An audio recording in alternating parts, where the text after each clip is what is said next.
Hello, everyone. It is my great pleasure to welcome you all to today's webinar, which is organized by Mediterranean Green Electrons and Molecules Network, MED-GEM, and the International Renewable Energy Agency, IRENA. Our webinar today, titled Leveraging Industry's Role for Accelerating Green Hydrogen Development.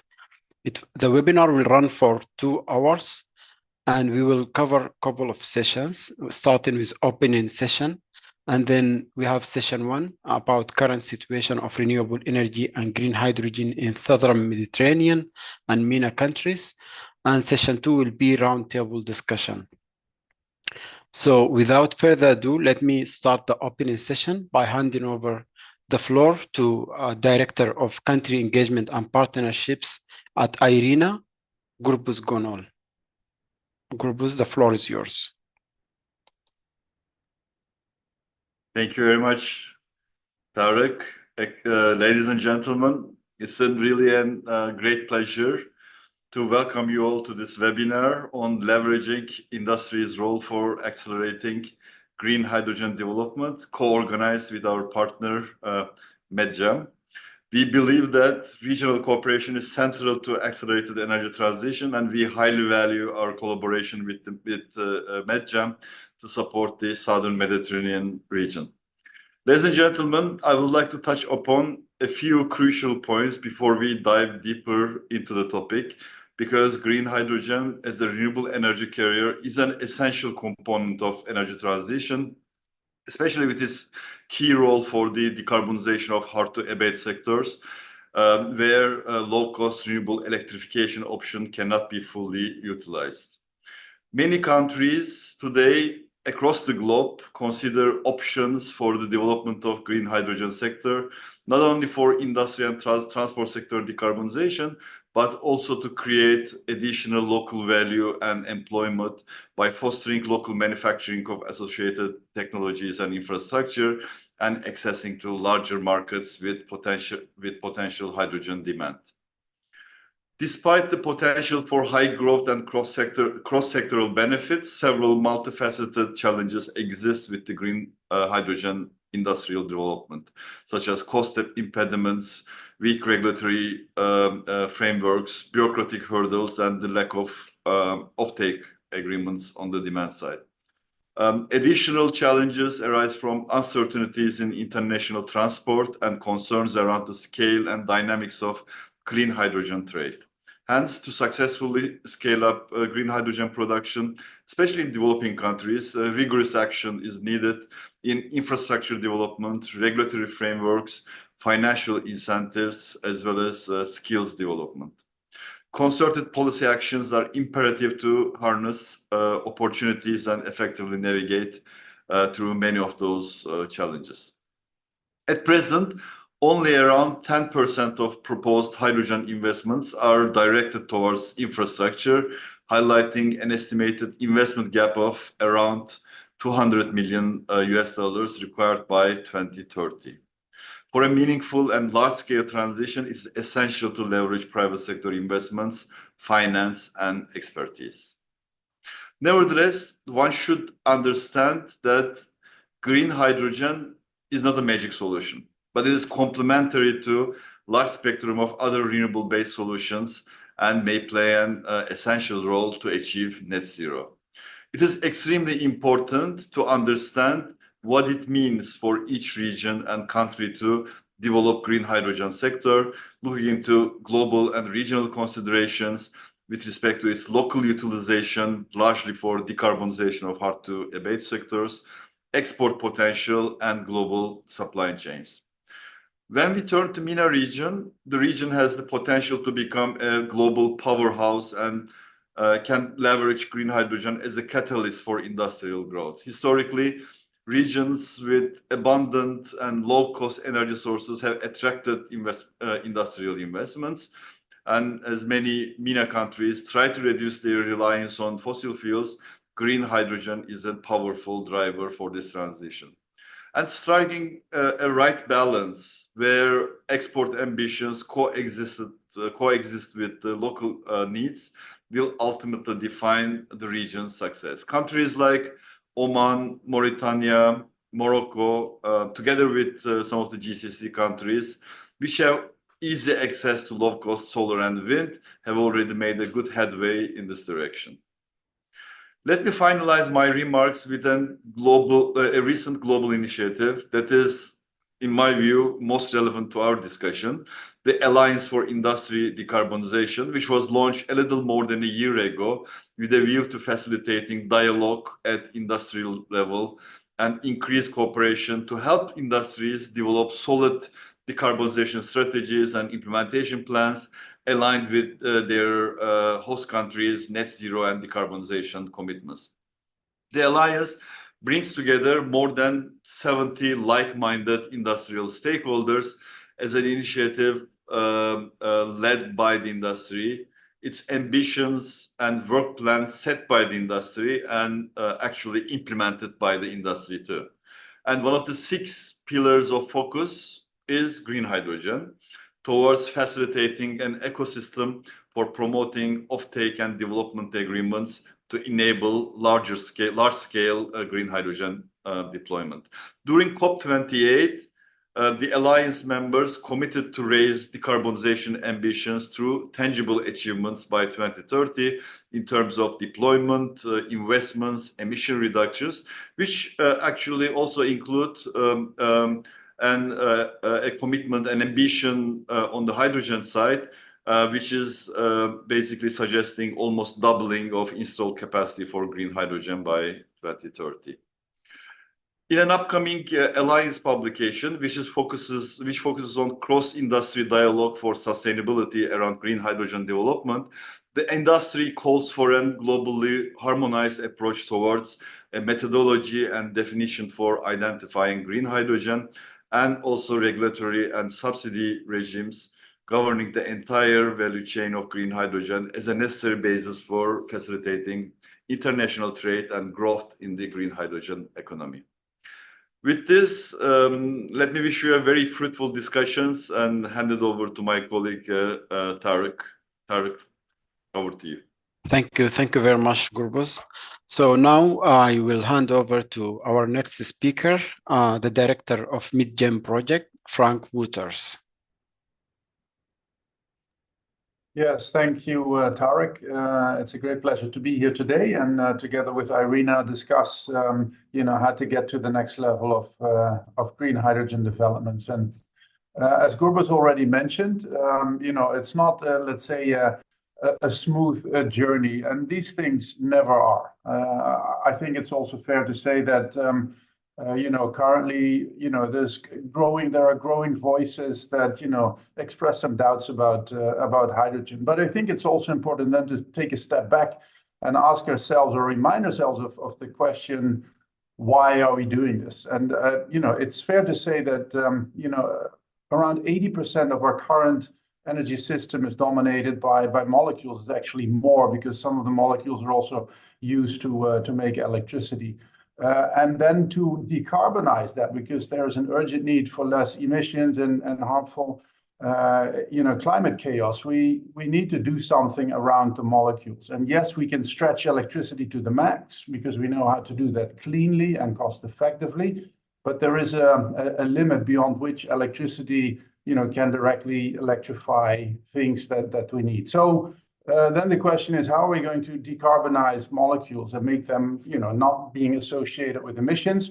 There are a few options, and hydrogen is one of the solid ones, and ones that can actually transport bulk energy over long distances much more cheaply than with electricity, and you can store it over seasons, and all of the things that we know that hydrogen can do. Also, then, if you look at some of the challenges, and we're going through some of them today, there is none that we cannot overcome. A major one is obviously the cost. And the issue is that right now we're at the beginning of a journey. We also know that the more we make something, especially if it's a technology, and we're only talking about a technology, the sunshine is free, wind is free, so we need a piece of technology in between to make it usable. That always has come down in price when you actually deploy it at scale. And that is where we are at the start. So we just have to do it. We have to find ways to to find deployment and go to scale so we can be cost competitive. Now, thirdly, I think it's also important to realize that we've done exactly the same for renewable electricity, exactly the same. There is absolutely no difference. 10 years ago, solar was among the most expensive technologies for power generation. And right now, in most places in the world, it's the cheapest. And the reason is because we've deployed it. We found ways to, let's say, make business models work that actually, enabled us to go to scale, build factories, make it cheap. And that's where we are now. So I'm extremely hopeful that, the promise of green hydrogen can be fulfilled by us. Yes, there is a lot of work to be done, but that's why we're here together. Let's basically do it. Let's just work on these challenges, find solutions, and then fulfill the promise that green hydrogen and green electricity has in the future. Thank you. Thank you very much, Frank. So now our next speaker is Milou Beerepot, the project manager of regional programs, Neighborhood South of DG NEAR. The floor is yours. Thank you very much, and good afternoon, everyone. Let me shed some light on this subject from the perspective of the European Commission. Because the European Commission and DG NEAR in particular initiated this MED-GEM project already a few years ago. Of course, in light of the ambition of the EU to become climate neutral by 2050. And for that, we, of course, realize that we can not only depend on green electrons, but we also need green molecules. And this is something that the EU also wants to do together with partner countries, and particularly in the period after the Ukraine crisis, there was some more thinking on this, and expressed in the Repower EU plan in 2022, where a lot of emphasis was put on import of renewable hydrogen, for example, from the southern Mediterranean region. So this is the background of setting up the MED-GEM project. The idea was that we would like this project to create a network of policy stakeholders, industrial and financial stakeholders that are working on this subject of development of renewable energy and renewable hydrogen, in order to see if we can exchange views, come to mutual understanding of the opportunities and the challenges, and learn from each other. And of course, the European Commission is developing a lot of ideas and policies, and we also would like to share these with the partner countries. So one of the things that I can share with you today is that we are actually now waiting for the results of the first call of the EU Hydrogen Bank to be published tomorrow. And I just heard some first data from that call. It was launched last year, end of last year. And I think the process went quite fast because the submissions were only up until February. And so the results will be published tomorrow. So you may also be interested to see what that has led to. I understand that there were 132 bids coming from 17 EU countries. Just to also explain, this first call was only for EU internal production of renewable hydrogen, but there has been a lot of discussion to also extend it to countries outside of Europe at some point. So that's why I think this first call is also of interest for other countries to see how it worked and what came out of it. So 132 bids were received from 17 countries with a total planned electrolyzer capacity of 8.5 gigawatts, being able to produce 8.8 million tons renewable hydrogen over a span of 10 years, which I think is promising, because we often talk about the challenges and the difficulties and the slow pace of renewable hydrogen development. But I think the results to me sound as if there is interest and there is ideas being developed. So the details will be published tomorrow. You may want to have a look, because one of the interesting things that it will help us understand is the price of renewable hydrogen. We are all still waiting to learn what the price development may look like. We don't have a lot of price information. So this will at least show some light on the prices within Europe. I hope that this kind of information may inspire our partners in other countries. And I think that the discussions today will also help us to talk about the challenges and the opportunities for renewable hydrogen production. And I hope that it will all help us to get further insights. At least I myself, I'm looking forward to learn more, also from IRENA's perspective. So looking forward to that. And let me pass on the floor back to the moderator. Thank you. Thank you very much, Milou. I think now with these very insightful opening remarks, we are going to deep dive into our first session, which is about the current situation of renewable energy and green hydrogen in Southern Mediterranean and the MENA countries. This will be around 30 minutes session and will be moderated by Frank Wouters. So Frank, without further ado, I'll give you the floor back for the next session. Yeah, thanks, Tarek. I have to admit something, and that is that Dr. Mustafa and myself, we go back a very long way. First of all, we were together at IRENA. Then we were both involved in another European-funded network that had a focus on the GCC countries. And now I have the pleasure of working with him on the Southern Mediterranean. So he's been with me in various forms for a very long time. And it's therefore also a pleasure to give him the floor. Mustafa, please, take us through the presentation. About 15 minutes afterwards, we can actually answer some questions. So please share those questions in the chat, and then we can address them after Mustafa's presentation. Mustafa.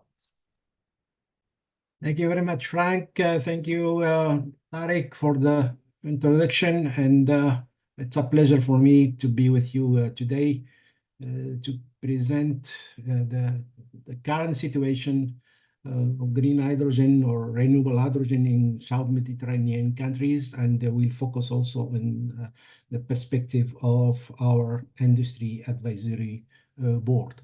So I will share my screen. First, can you see my screen now?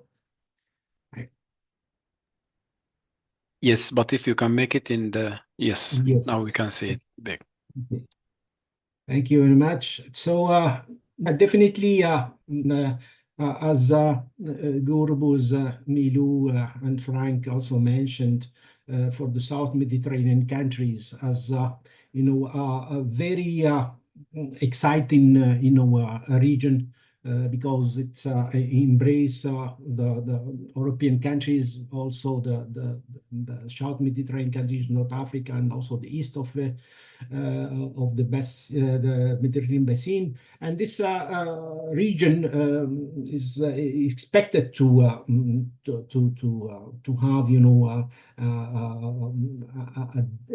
energy demand rising over the next 25 years. As it was mentioned and also highlighted by the OMEC outlook to 2050. So that is, I think, very important also to highlight that the energy demand in this region, it's driven by the economic development, demographic growth, and rapid urbanization. Climate change also it's an issue. The region is exposed to climate change effect like rising temperatures, water scarcity, and coastal erosion. And all the experts agreed that energy transition is crucial for mitigating climate change impact across the Mediterranean region. And this energy transition, of course, is a lot of potential, that this region, is blessed with mainly renewable energy resources, solar and wind. And the momentum toward this transition is slowly gaining pace. But we get also some mixed results because not all the countries are doing the same or accelerating this energy transition with the same path. So energy transition, the 5 Ds: democratization, decarbonization, all those things related to decentralize and also to open the market for PPAs, digitalization, introducing smart grids, blockchains, artificial intelligence, energy efficiency, and developing also this adaptable energy strategy because all the countries are facing also disruption and rapid change in the energy market. So that is, I think, for in my perspective, and also some experts also highlighted that is needed an inclusive and sustainable energy framework, embracing and also using all the resources, not only one like renewables, but renewables has also some limitations. As the first speaker said, because some sectors like industry, transport are hard to abate. So green hydrogen is a complementary resource, not in competition with others, but we have to combine it with the energy efficiency, storage, and as I said, for smart grids and digitalization. So green or renewable hydrogen as defined by EU renewable hydrogen, but some countries also defined this as green hydrogen. So plenty of solutions in the industry sector, in the transportation, but also in the power and heat generation as a backup power or as a long or mid-term storage solutions. So that is, I think, very important to highlight, as Gurbuz mentioned, those challenges, but there are a lot of opportunities that green or renewable hydrogen, give is to decarbonize those hard to abate sectors. It creates also jobs and added value to the local economies, the local content or the nearshoring, so countries can take advantage of this, new energy entrant. So that can be also for investors and developers to create, local manufacturing. The exports, as Milou said, that is a good and very important opportunity. That's the North African countries, South Mediterranean countries are nearby. So the geographic, strategic position of this region, give this region, advantage because it near, and of course it reduces the carbon emission. So the objective or the target is to reach the maturity of this green hydrogen. As it said, the cost is still high, and we need to tackle all those challenges. So we are tackling and take also advantage of the opportunities that the region has. How to do it? So MED-GEM support South Mediterranean green hydrogen development through a process, is starting by identifying the gaps, and at the end we need an action plan. So how to do it? We identify that a clear methodology and an approach like the country hydrogen readiness assessment that we develop, or the 9-pillar approach, is the suitable tool to define the gaps and also to suggest recommendation. It's a very straightforward process. So to assess the suitable conditions, and for each country, because each country has its own local circumstances, and the tool is designed to assist country in assessing the current state and also to formulate concrete action and obtaining consensus, because we are inviting all the stakeholders. As Milou said, we are inclusive network, and we need, you know, the input from the public, private sector, academia, NGOs, and other. And this process is, you know, as mentioned by Milou, is supported by the EU and also our national focal point, mainly the Ministry of Energy. Those 9 pillars, you know, as we have 4 components, policy, industry, infrastructure, and finance, you know, for each pillar is related to a dedicated component. So starting by the strategies, the policies, the demand, certification, and also on the industry and infrastructure, the finance also, we have, you know, an action on this. So at the end, we need or we try to have this holistic matrix giving us, you know, the status of the situation of in each country that has been assessed. And then we need to go through a process, to a consultation workshop, and then validation process and an action plan. We have an action plan, you know, at a menu of actions, so each country can, you know, identify or can choose, you know, the action or the activity that is for the country relevant. So it is useful to identify from the beginning what is you know, feasible, but also some activities that can be shared with other countries, and we can group, you know, the countries depending on their needs. So we started to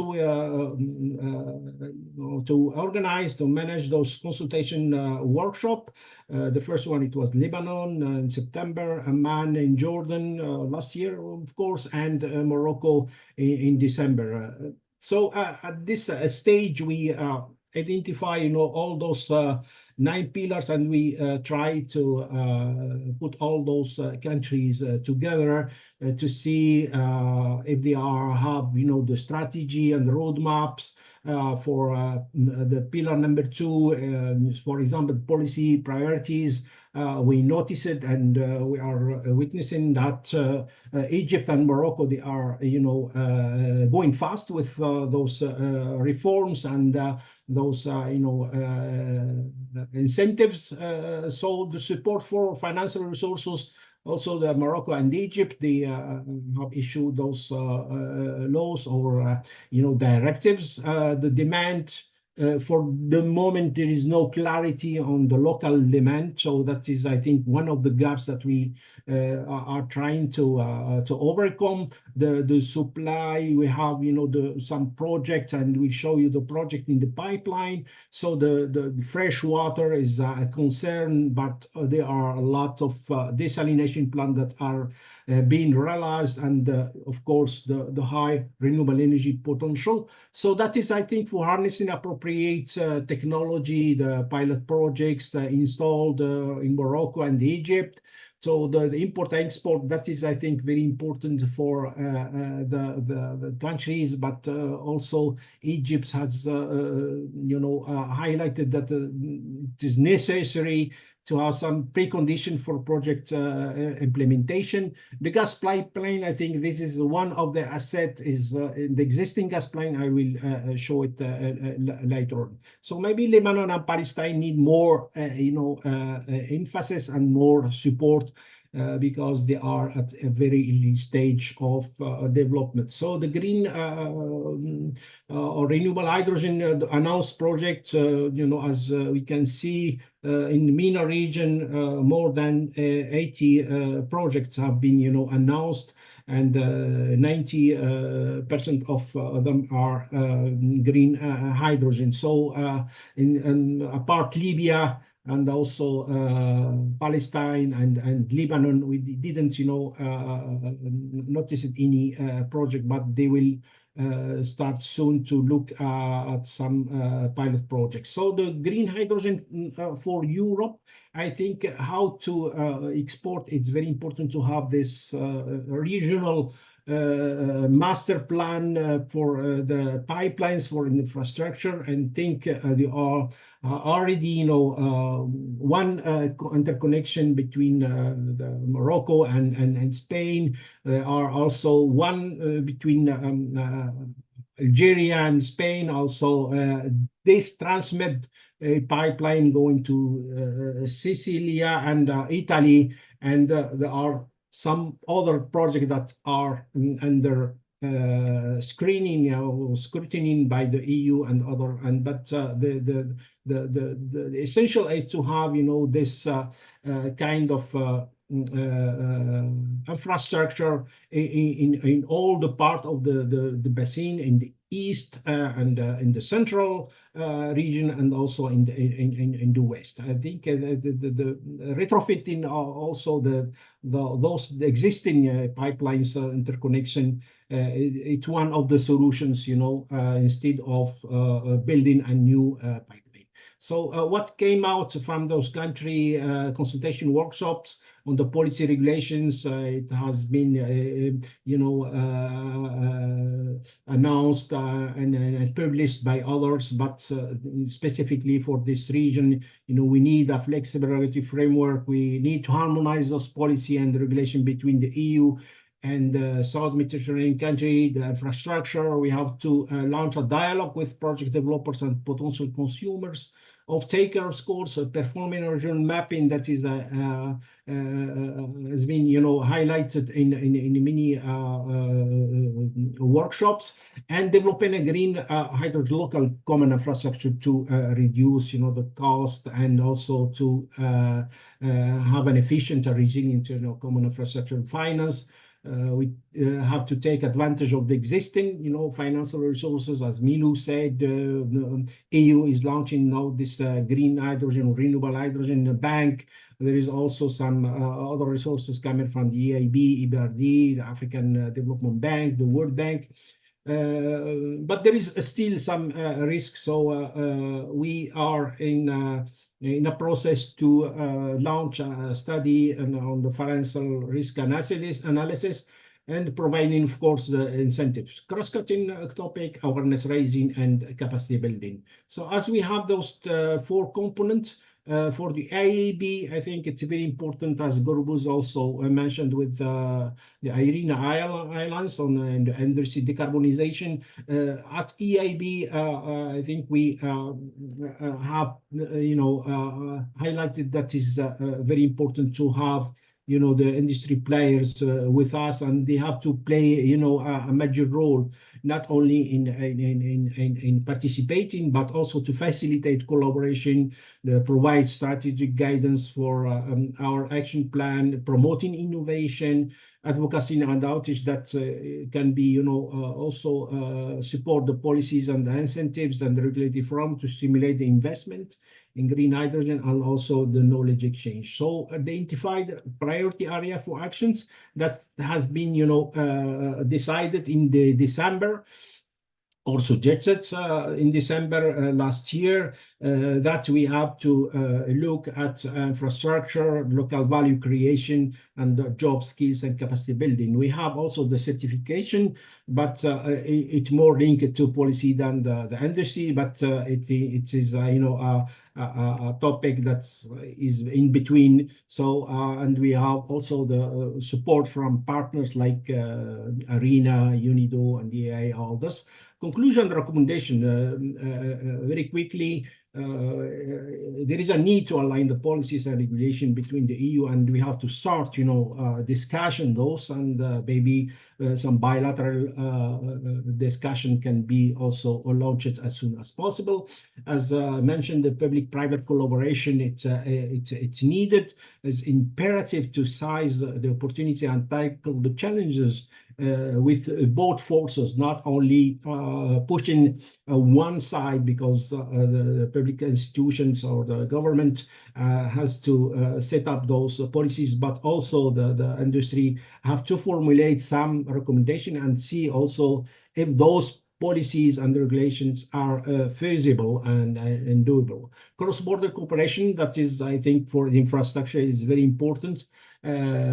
Joint common infrastructure, that is for local infrastructure, that is for cost saving and accelerating the integration, and for the local market is very important. Regional approach will be further developed in our core action plan to promote synergies, as mentioned by Gurbuz and Milou, prevent redundancy, and we have also to create the synergy to tackle all those challenges together, and see how we can, as Frank mentioned, innovate in solutions that can be implemented in this region as a pilot region, as I always said. And investment is very important, and we have to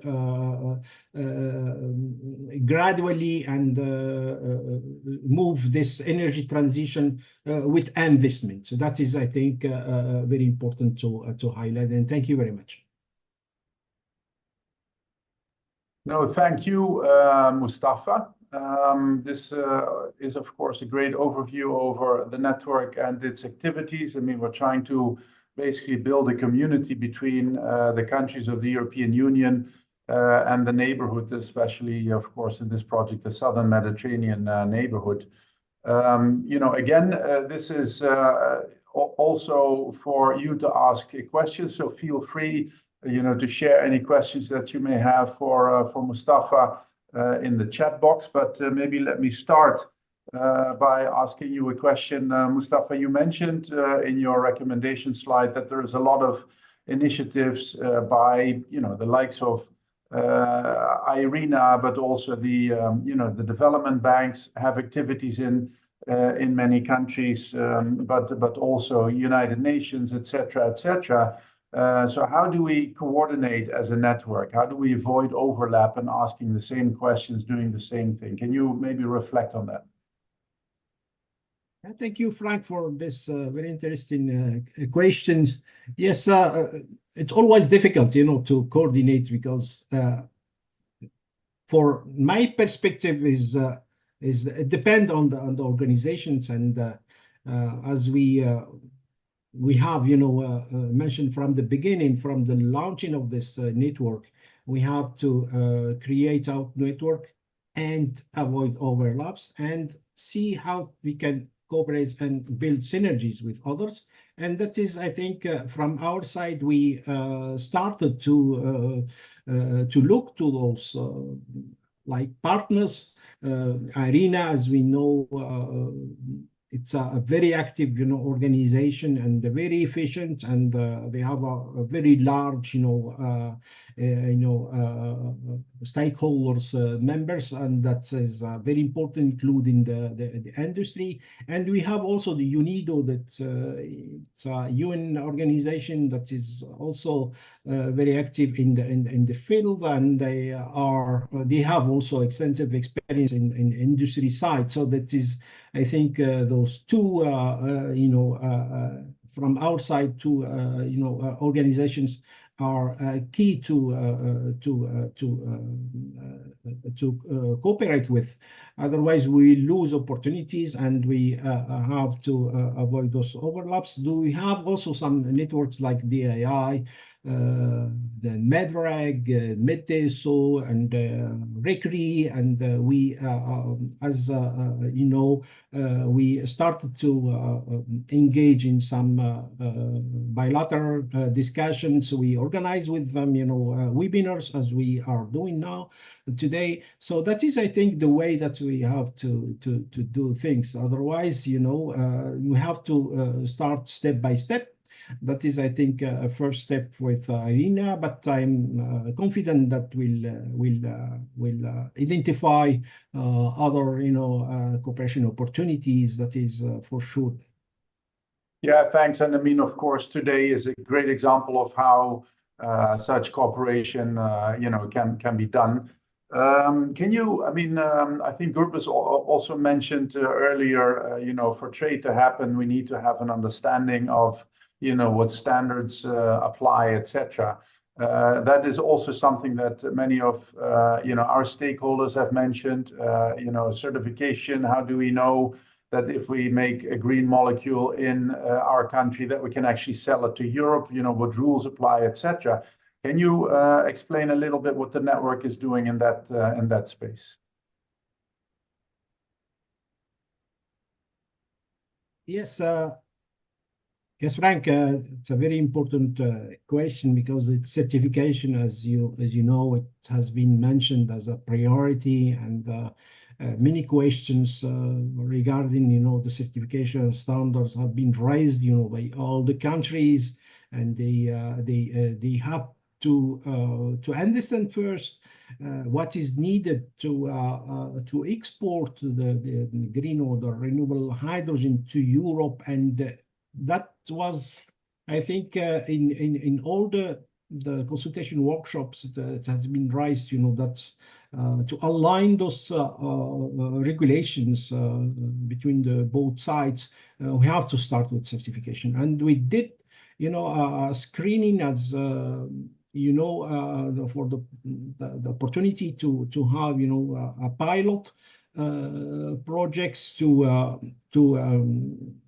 see how the certification schemes, the EU certification scheme, can be implemented. Because in any case, if a country will export or is willing to export to Europe green hydrogen, it has to comply with the EU regulation. That is very important. And a pilot can be a good opportunity to learn from the process, and also to train or to share the knowledge with the stakeholders in the south, so they can be well prepared, for when the project will come to will be implemented, so that can be easy for them, and they will also gain time, gain cost, and can be a learning process. So that is, I think, what we did, and hopefully we'll share those, insight and the recommendation coming from this pilot with all the countries and also with our partners. Thanks, Mustafa. There is a question from Salame about local value creation. What about the manufacturing of products that depend on green hydrogen? So, are we covering that? So how do we support that by increasing the local value chain and industry in the countries? Yeah, for the local value creation, what we did is to elaborate a survey, because we have to understand, and we have to screen, the current situation in each country, and see what are the strengths of the countries in some industries that are related to green hydrogen, and also for renewable energy, because both technology are linked. So that is, I think, the first step. So that it's a heavy process. I have to mention this, but we realized that the countries are very responsive, and they did a great job on this. So that is, I think, for the baseline. We'll see what are the potential of local manufacturing in each country, and for elaborating those country fishes that we will share with our partner countries later on. So that is, I think, like a mapping of the existing, but also will identify some local manufacturing opportunities, dependent on the strength of but we also will elaborate some recommendations to tackle the challenges, because it's local manufacturing. You have a lot of competition, globally, but also in the region, and we have to avoid, to overlapping, and we have also to avoid to give the same opportunity for each country, because otherwise and maybe the countries can specialize, in some industries and in some others. So that is, I think, a lot of stuff will come up from those surveys. Yeah, thanks. So basically what we're doing is for all the countries, we're establishing a baseline that will be a country fiche. As Mustafa said, it will be a description of what is there right now. In the next stage, we can then do a gap analysis where what do we need? And then thirdly, as Mustafa mentioned, then we can be smart about it and see, what can we recommend? How can we actually fill that gap and make sure that we extend as much as we can the local value in the countries and fulfill the promise that green energy has for the region. I would like to maybe just ask you one last question before we go to the next session. And that is, Gurbuz also mentioned, export, great, fantastic. You can earn some money, of course, in foreign exchange. But what about the local markets? I mean, obviously, we have to consider that there's very interesting policies, as Milou already mentioned, in Europe. Europe says they want to import. There is regulation for that, etc. There's also price on carbon, which is a massive incentive, which is not there in most of the countries that we're working on. Can you maybe elaborate very quickly on to find the balance between local use of green electricity and green molecules and export? I think, Frank, I think it's very important, how to have to develop a local market. That is for sure, because when we are talking about energy transition for those countries, I'm not sure that they will succeed with renewables. That is, I think, for industry and transport, it's very challenging, and I'm not sure that we'll have some result on this. So hydrogen can complement, and that is, I think, a necessity to introduce green hydrogen in those local markets. So how to do it? I think the government have to lead on this, because creating a market is not the private sector who have to do it, but we have to see that the government had to initiate the process by implementing or setting up, some specific regulations and some mandatory targets, maybe, because that is, I think, as for renewables, the same as you said in the opening. We have to follow the same process, and we don't have to invent other ways. Otherwise, the government to push. The private sector will follow, and the infrastructure, it's very important, as I mentioned. Local infrastructure is also key, because without those infrastructure, it will be difficult, tough to manage this market. And for the industry, I think as we see, UNIDO is pushing also in this side. That is, I think, more easier to introduce and have initial activity in the industry that can lead to other activities in the transport, and that is, I think, the way that we have to do it. Thank you, Mustafa. And with that, I would like to conclude the first session and hand back to the master of ceremony, Tarek. Thank you very much, Frank, and thank you, Mustafa, for the very informative presentation. And I think there's the last point that you discussed also about the local consumption and external trade. I would like now to open the second session, the roundtable discussion. We'll have Emmanuel Bianco, Program Officer at IRENA, Knowledge Policy and Finance Center of IRENA, who will be moderating this session. Emmanuel, floor is yours. Thank you, and good morning, good afternoon, everyone. Yes, I am Milou Beerepot, Program Officer in IRENA, and today I am joined by two colleagues. The purpose of today is to discuss some of the most recent findings from IRENA reports.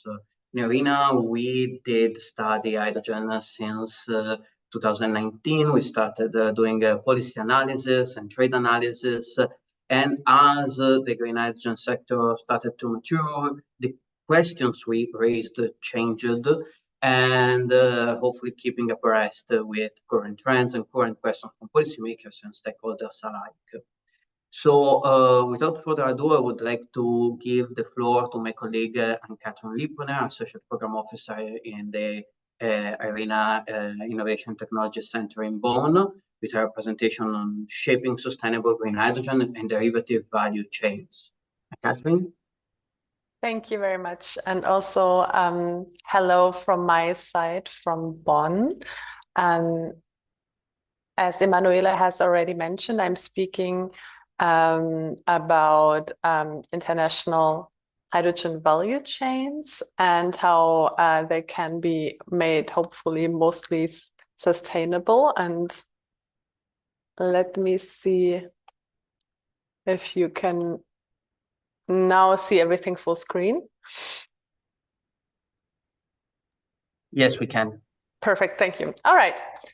So I would like to speak a little bit before about the role of hydrogen in the energy transition based on our world energy transition scenario, and then I would like to speak about our findings on hydrogen trade that has been mentioned before a little bit, and I will give a broader overview over that, and then talking about enabling measures for sustainable green hydrogen trade before my colleague Abdullah will speak about what that means specifically for developing countries and how the benefits can be maximized for developing countries mostly. So at IRENA, we always do, or we have our World Energy Transition outlook, where we showcase how the energy system needs to look like in a 1.5-degree scenario, meaning in a world where we are compliant with the Paris Agreement and how we use, consume and produce our energy. And here you can see on the graph that in 2020, our total final energy consumption was mainly based on fossil fuels. And when we look into the 1.5-degree scenario on the right side, we see that first of all, we have to consume less energy, and we have to use mostly direct electricity. And the large share of it should be renewable by 91%. Direct electrification plays a huge role when we look into a sustainable energy future, and it will be complemented by hydrogen, including hydrogen derivatives such as ammonia or methanol, based on green electricity as well. So here you can see, according to our assumptions, in 2050, 14% of the total final energy consumption will be based on hydrogen, with their large share being green hydrogen, including ammonia and methanol and other products. That doesn't sound much, but in terms of the challenge that we have to overcome to make that happen, it is a lot. Because if we would like to scale up green hydrogen to such an extent, we need to really scale up hydrogen electrolysis capacity. So hydrogen is already used today, as everybody knows, but mostly based on fossil fuels. And if we want to have hydrogen to be green in the future, we need to scale up our electrolyzer capacity massively, as you can see in this graph, from really negligible numbers today to 5,700 gigawatt by 2050. That means, of course, that we also need to deploy a lot of renewable energies in order to have green hydrogen.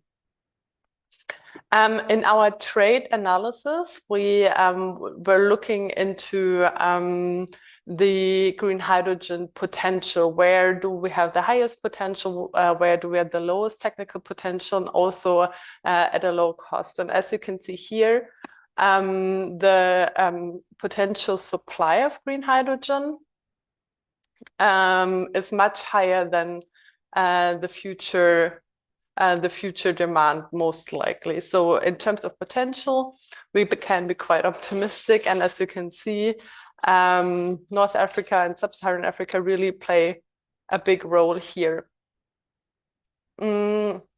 However, we can also see a mismatch between where is the highest potential and where will be the highest demand.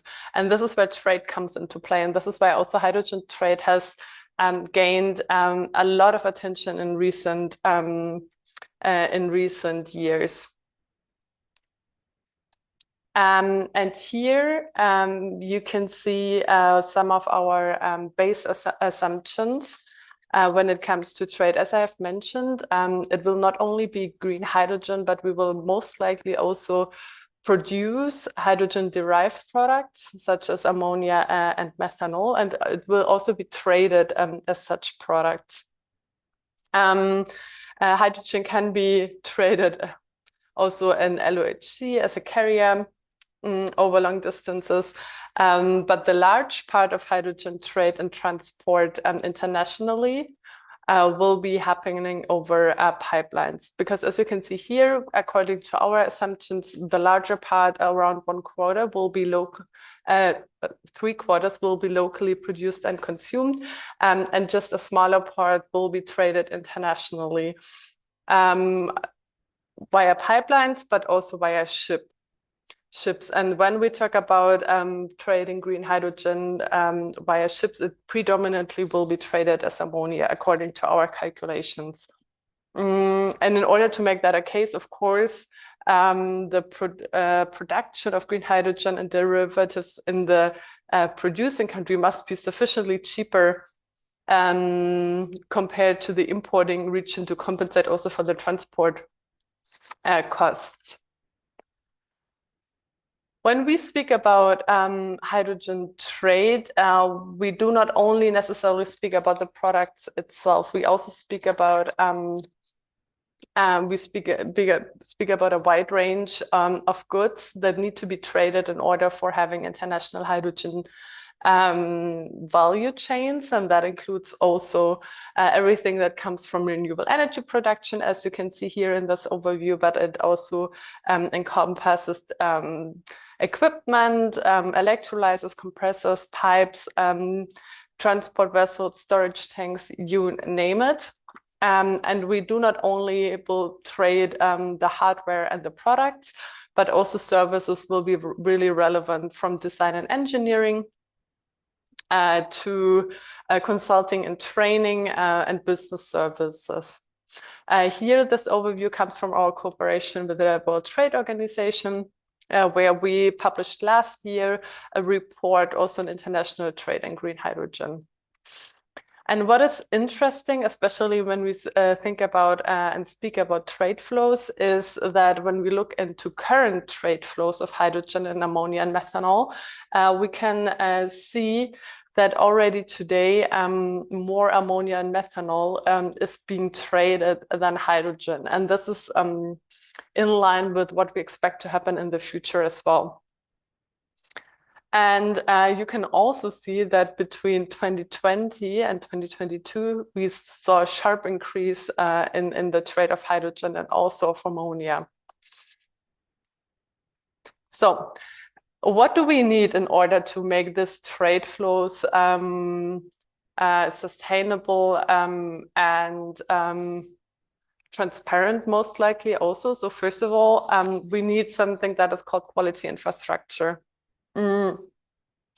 And we need an effective system to develop value chains that are safe and that the performance and sustainability is ensured. And there's where quality infrastructure comes into play.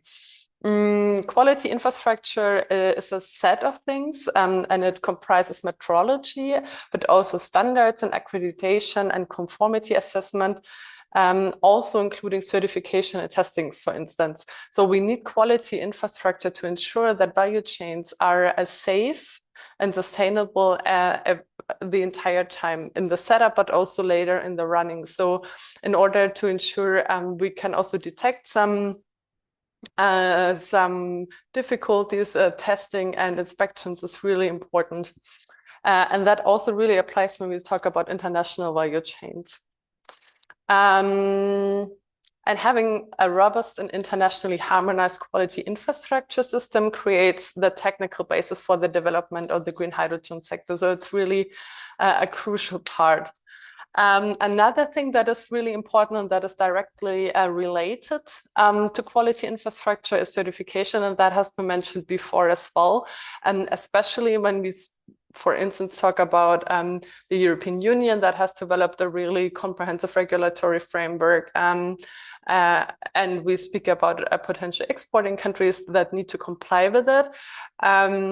We have also found in our analysis that we not only need hydrogen certification, but we also need that to be happening for the derivatives.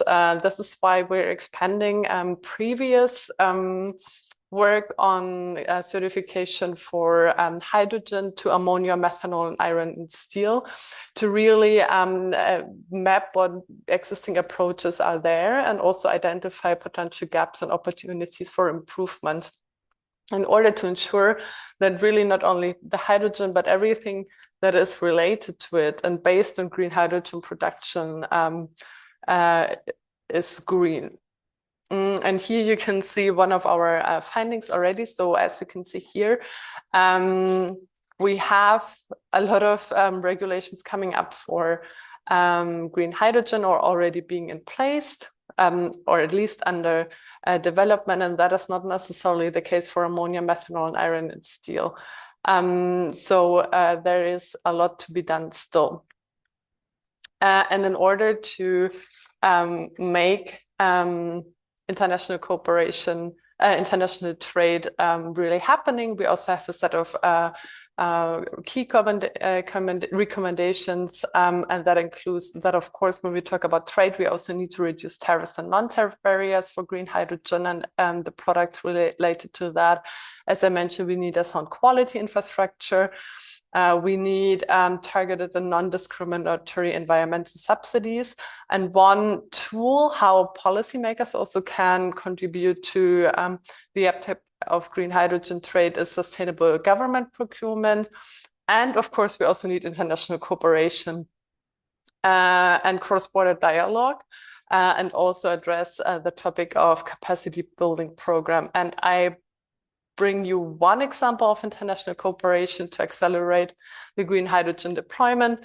This is our IRENA's collaborative framework on green hydrogen, where we bring together at least twice a year our member countries, where we speak about everything related to green hydrogen sector and development. Last year, we were discussing supply and demand and where the world stands in terms of supply and demand, and we have put this into a brief that can also be found on our website, where we also have a lot of country cases from our country interventions included. And also we can see a lot of development in the hydrogen sector, also when it comes to international cooperation, and that is also included in the brief. And just one insight from this brief as well is that we could see from our country, from our members in the collaborative framework on green hydrogen, that not only a lot of strategies have been launched in the last years, but also we see the first updates. And that is really important to ensure that the strategies and the strategic outlook of countries is really in line with the rapid development of the sector. Also, standards and certification has been discussed a lot. That has been really a key topic for our member countries. And while we have now the ISO methodology for assessing greenhouse gas emissions that has been revealed at COP28, we still need a lot of work to be done, as I have mentioned earlier. And also, and this is with what I would like to conclude with, when we speak about sustainability for green hydrogen, we do not only speak about the lowest emission. We also need to talk about other environmental impacts, such as water supply and energy supply, but also socioeconomic factors where the projects will be deployed as job creation, but also how can we involve communities best in order to ensure the projects really also benefit not only later the importing countries or like the consumers of the product, but also where the products will be produced. And this is exactly where I'd like to hand over to my colleagues again. Thank you for your attention. Thank you, Katrina. And I invited the audience in the meantime also to type their questions for her when later we're going to do some round table. I immediately pass the floor then to my colleague Abdullah Fahad, Associate Program Officer, that will talk about revisiting hydrogen trade. Abdullah, please, the floor is yours.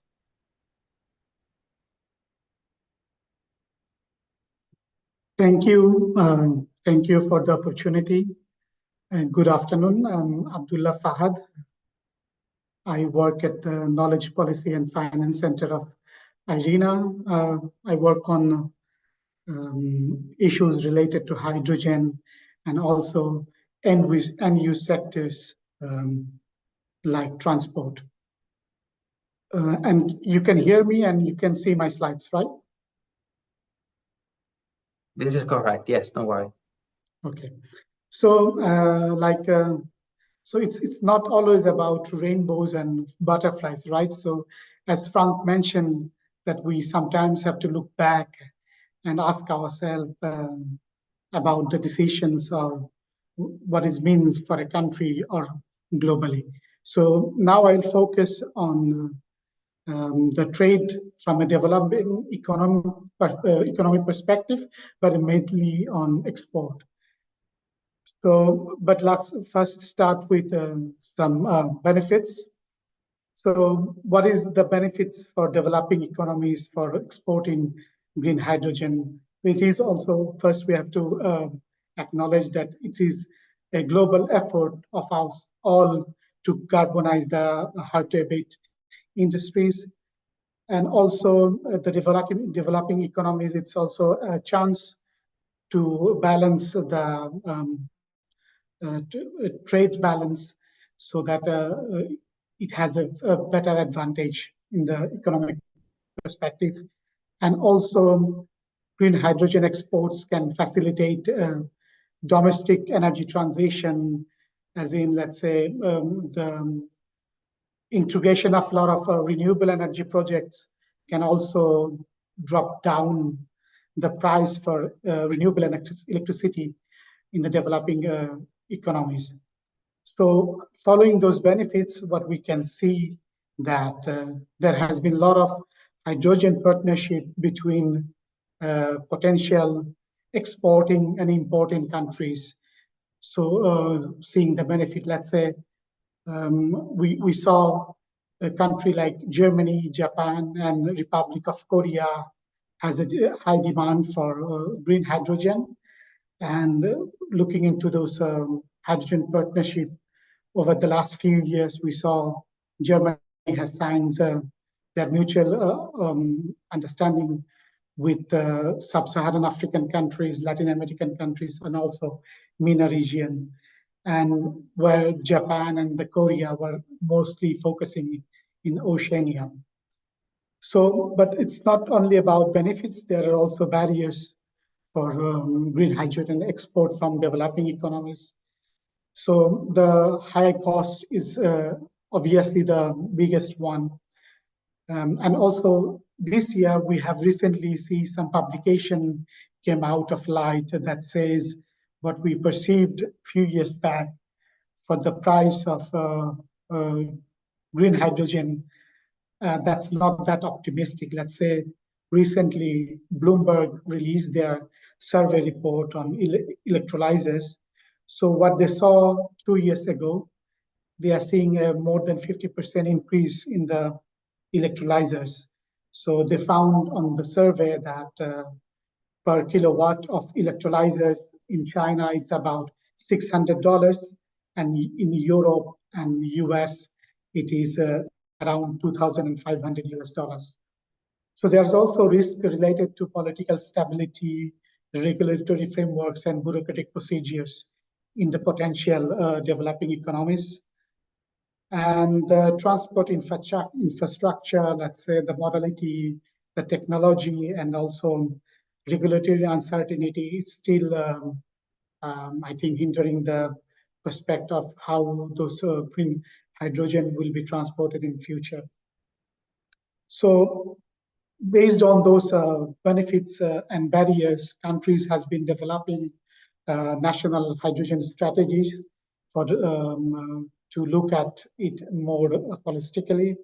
So let's say Japan's published their first strategy in 2017. So till October last year, it was seen around 45 countries has published dedicated hydrogen strategy to promote green hydrogen development. And as of February 2024, the number is now around 52 countries. They have sort of dedicated hydrogen strategies or roadmap in place now. And if you look into those 52 strategies, it's not all about from European countries or North America. So less than 50% from North America and European unions, but more than 50% is from more or less from developing economies. So we looked into those hydrogen strategies and to find what was the driver behind developing hydrogen strategies. So it's also about participating in international trade and also decarbonizing the economy and also innovation and industrial development. So let's say tentative potential importing country, they want to diversify their energy supply, and the countries that potentially would be exporting countries, they also want to strengthen their energy security angle. Also, some countries has identified some no regret areas. What that means is that even though they don't end up being exporting green hydrogen, or they don't want to go into exporting green hydrogen in the beginning, first they want to develop a project that will, let's say, would be something ammonia production for fertilizer, or to make green their steel production or the synthetic fuel for maritime shipping.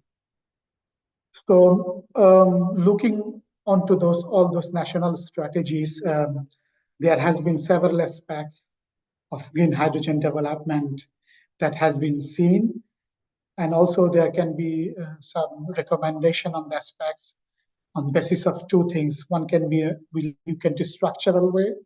So structural way, a country can go into dual phase where they do export and domestic use, but maybe prioritize on domestic uses. And another one could be integrated approach, that is the hydrogen production could be integrated into their larger policy framework of the decarbonization of the country. And another angle could be when should a country go into export or import, and what industries they should implement green hydrogen projects. So it could be gradual or phased, let's say starting with small scale or medium scale projects, and then the learnings, and then can go for larger scale projects. And also can be a phase, let's say initially replacing fossil fuel based hydrogen, and then going into new applications. So all those things I just talked about are based on this publication we recently published with UNIDO and IDOS that is called Green Hydrogen for Sustainable Industrial Development.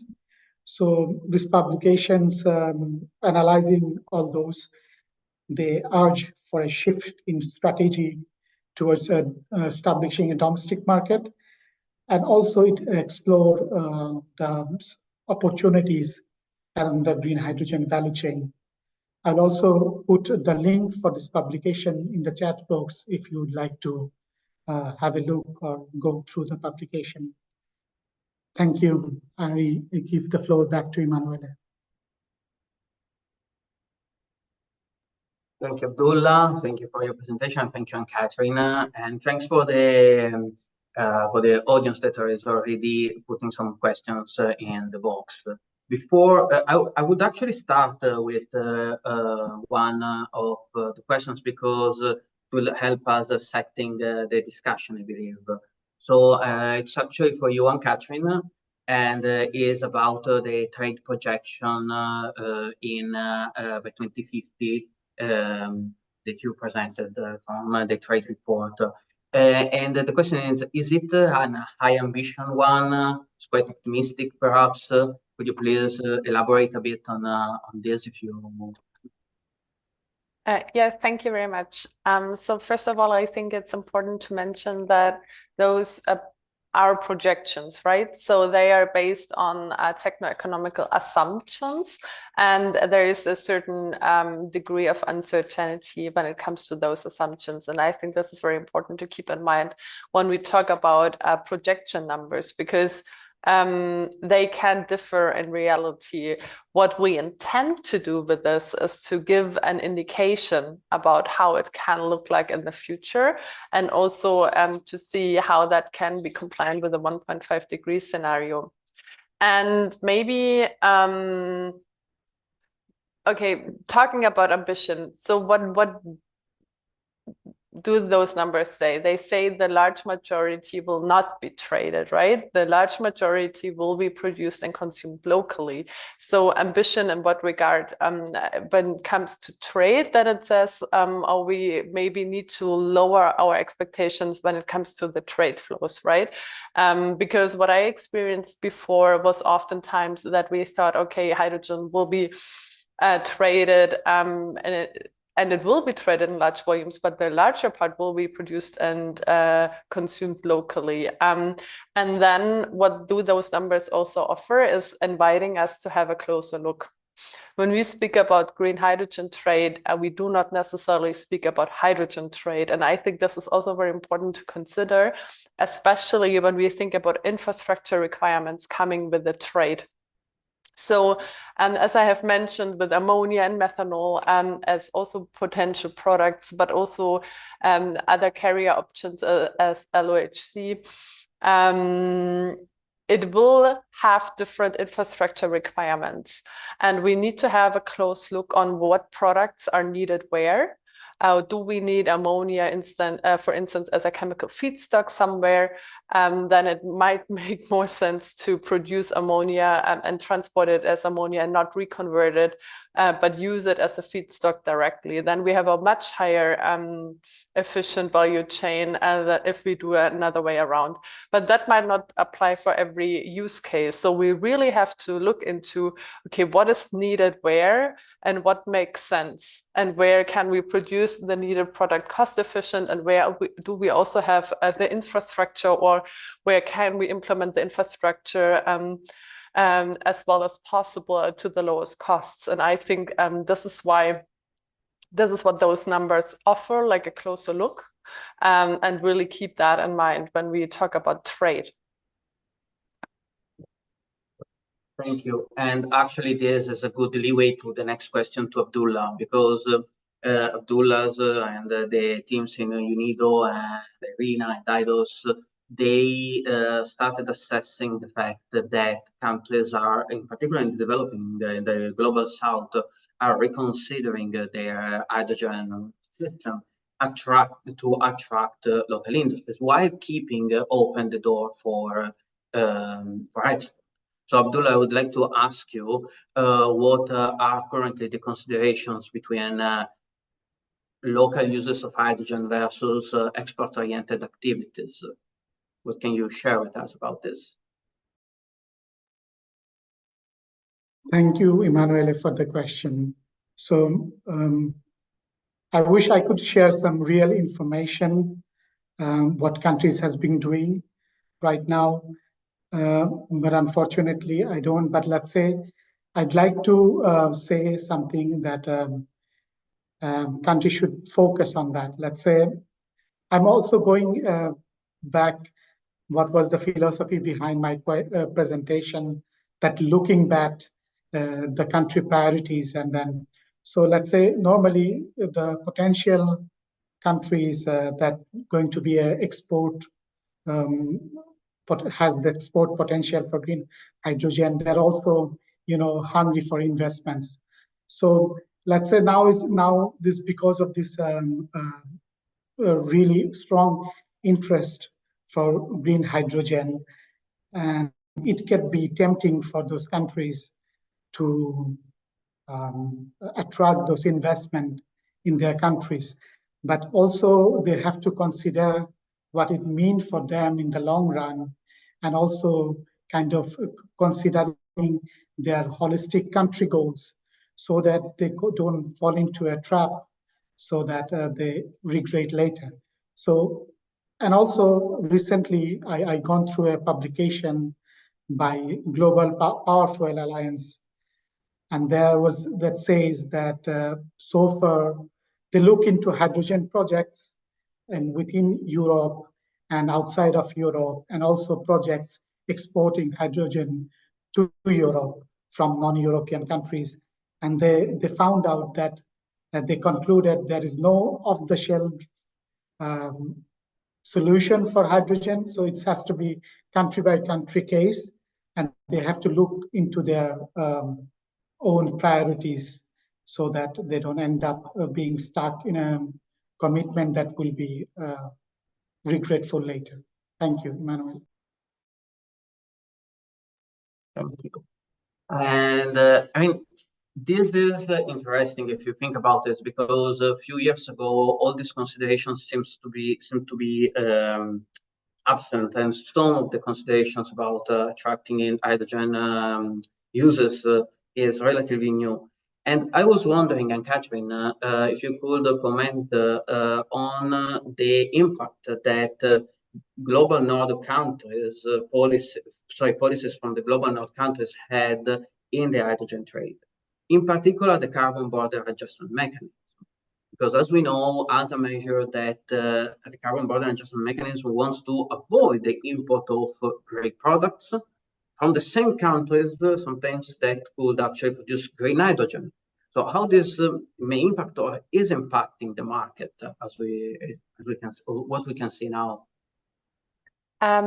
Thank you for the question. I think this is really crucial. So what we can see when we also talk about our trade projection is that we only have a small number of potential importing markets. And there we are speaking mainly about the European Union, South Korea, and Japan.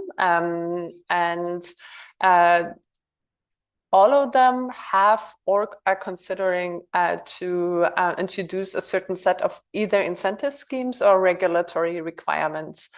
I would like to mention some options and then talk about CBAM in particular. So what we can see is, for instance, also in the European Union, with the European Hydrogen Bank, we also see efforts to help to facilitate the uptake of green hydrogen and derivative production and export in other markets than the European Union.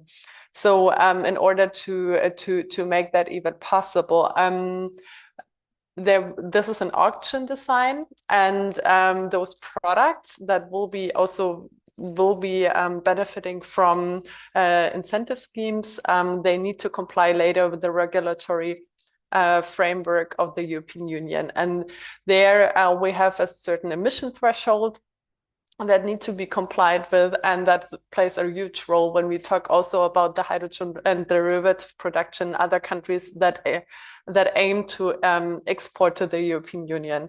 So that plays a huge role, but that might also apply for Japan, for instance. According to my current knowledge, there is a scheme under development right now. So this is one part, incentive schemes in order to help front-runner projects to really take off. And then there are policy tools like the carbon border adjustment mechanism that is more general, that is not only relevant for hydrogen, but also relevant to hydrogen. And what does it do? It will, in the long run, put a price on the products that will be imported to the European Union in order to avoid carbon leakage.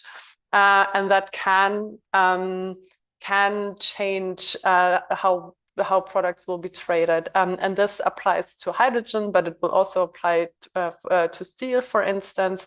And we have a system where we have different phases. So currently the CBAM is already in place, and companies will need to report the carbon content of the product they are importing to the European Union, but they do not yet have to pay. That will come in a later phase. And why will that influence, for instance, hydrogen? Fossil-based hydrogen will be more expensive later. So the higher the carbon content, the higher the price that will be put on the product imported to the European Union. That means green products will be favored through CBAM, and also most likely influence what kind of products will be produced if the production is aimed to be exported to the European Union. And it, as I said, not only applies to hydrogen, but does apply to hydrogen. And in my opinion, it can favor the production and trade of more green products. Thank you. And actually, I would like to keep you online because there is another question from the chat that I was wondering if you have any thoughts on this. Regarding the potential importance of alliances like we've seen emerging for hydrogen, but focused on products like ammonia or methanol to assess for example, the readiness of countries to manufacture these products. So is there any insights that you can share on the potential of these alliances if something like this already happens, or if they are needed, in your opinion? Yes, so we can see the uptake of a number of alliances. I think we have the African Alliance on Green Hydrogen. We also have one for Europe. And what it does is really connecting regions and markets and exchange also on the readiness and the developments. We also do it to a less binding extent within IRENA when we invite to our green hydrogen events, and where we bring together a global membership.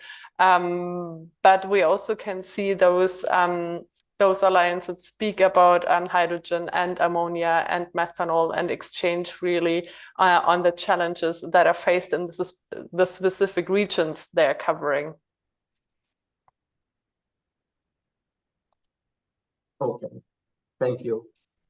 I would then move from the potential for these countries to what we can actually see and do in these countries. And Abdullah, I am looking at you because in the UNIDO report, there were quite some suggestions on how to create a value chain for developing countries in attracting hydrogen. There is the concept of hydrogen pool, if I'm not mistaken. So could you please comment on the hydrogen pool and the creation of value chains in developing countries? Thank you, Emanuele.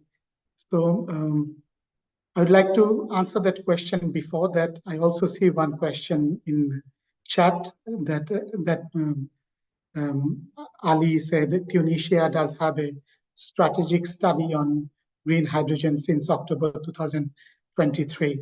So as you said, it's a strategic study. So initial study, country taken up before they go into a formal policy.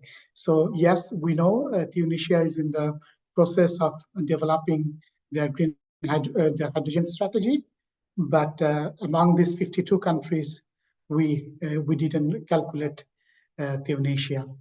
And now going back to Emanuele's question, so without going into more technicalities, roughly, let's say, when you say, when one says the value chain development in developing economies, so for green hydrogen production, the thing comes to my top of my head is that we are assuming the electrolyzers will be produced in Europe, and then it will go to some countries, and they will utilize renewable energy potential, and then produce green hydrogen and derivatives, then they will export.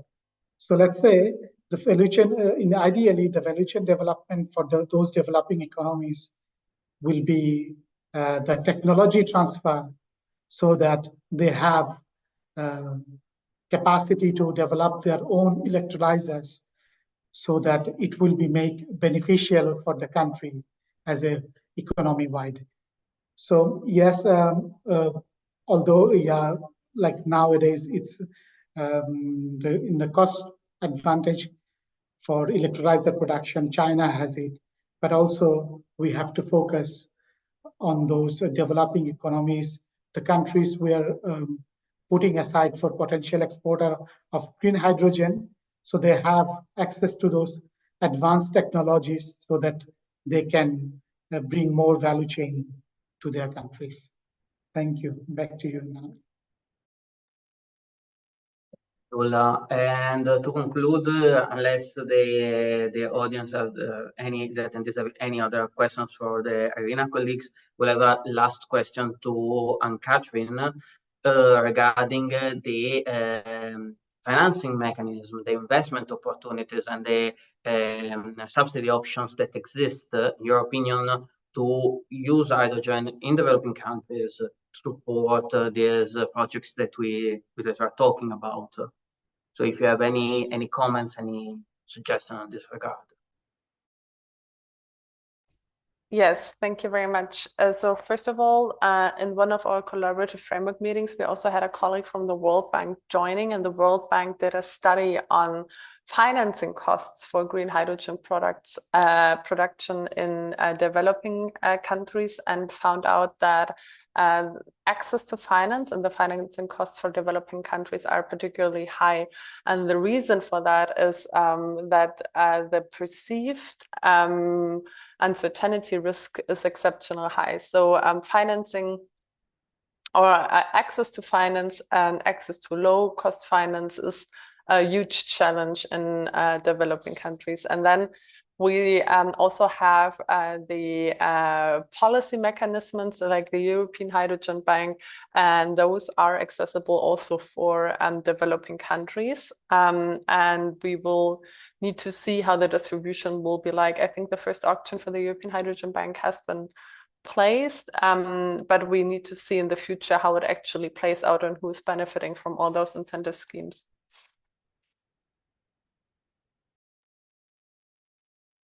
Thank you.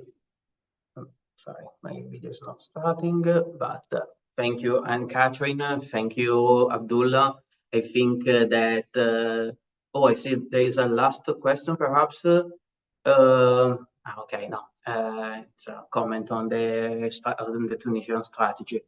So I would like to close this roundtable. I think it provides quite a good overview of the current work of IRENA, but also on the current status of the discourse regarding green hydrogen in the Global South, and the opportunities for trading not only hydrogen, but also other products and other semi-finished products from the Global South to the Global North. The energy transition is an opportunity. We know if we do the right things, if we don't fall in the mistakes of the past and don't try to make the energy transition fairer and more just, then we can reap even larger benefits.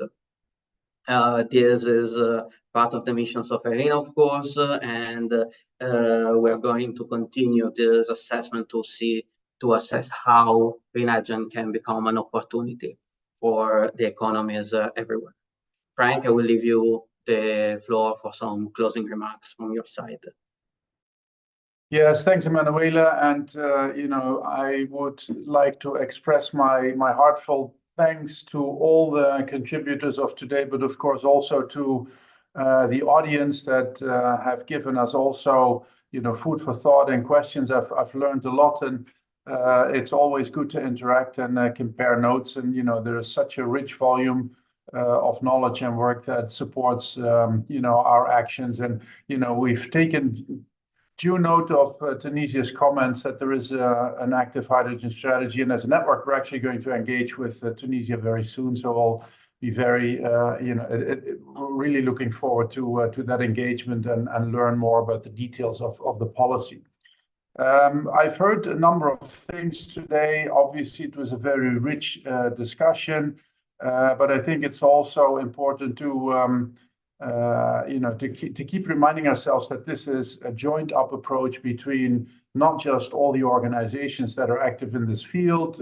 We've heard about IRENA, the MED-GEM network, UNIDO, etc., but also between the public and the private sector. When Milou said there is a large number of projects and that number of initiatives is actually growing, most of those are private sector initiatives. Those are companies that go and find a location, they find a market, they try to figure out a business model for making green molecules. Perhaps there's a trade angle, etc.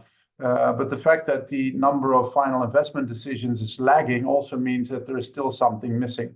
There's a cost gap. Who's going to pay for that? How can we match supply and demand? There are different time horizons for those things. So that is something where we haven't really cracked the nut. And I do think that the policy angle is important here. We've also spent quite a bit of time talking about local markets versus export. As Emanuela just mentioned, we must try to avoid the mistakes of the past, and especially the extractive industries where foreign investors come in, dig a hole in the ground and basically run off with the country's treasures. There is a risk that something of that nature will happen again. You build a big solar farm, you make a whole bunch of green ammonia, and that is all going for export. So how can we ensure that the countries that have the resources can benefit from that? So there was a lot of thought that went into that. Also the joint UNIDO IRENA IDOS publication spends quite a bit of time and thinking around that, how to do that. I think Mustafa made an important point. This is also again something that policy can drive and direct. And when he mentioned maybe we should introduce a couple of mandatory things. For example, if you have a country that it has a steel industry, perhaps you can mandate that a certain percentage of that must be green steel.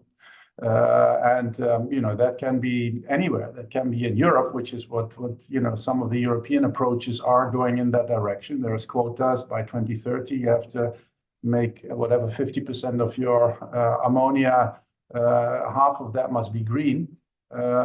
Why not do similar things in developing countries, create that industry, force it, if you will, and then have a balance between local value, but then also, you add more value by extending a value chain in your country, you can still export. I mean, if you're spending a little bit more money and making your green steel instead of, let's say, steel with a lot of CO2 emissions, you can still export that, but having more value in the country, you can demand a higher price, and all of the good things that that are there when you've basically future-proofed your commodities. I think a number of things were also mentioned about the derivatives, such as green steel, methanol, ammonia, etc. So we need to also think about policies to support those. It's not just hydrogen and then see what happens. So we need to have infrastructure for that. We need to have certification for that, standards, and the infrastructure that supports standards. And all of this, is part of, what we're trying to do. And all of these things, in the end, they support, having as much value in the countries as possible, without, by the way, minimizing the scope for trade, because I think part of Europe's desire is to help develop local industries and create maximum value in the countries. But of course, Europe is also an importer in the future. So I do think we can strike a good balance in that respect. That's these are my some of my observations. I think it was very lively and fruitful discussion, and I'm really looking forward to similar events like this, building on the ongoing work that we're doing. And I'm really looking forward to doing something like this again. Once again, thank you very much. Thank you, everyone, and thank you, Frank, and the presenters, and our audience. And now I think we've reached our end of today's webinar, and we're looking forward for future collaboration with all of you in the near future.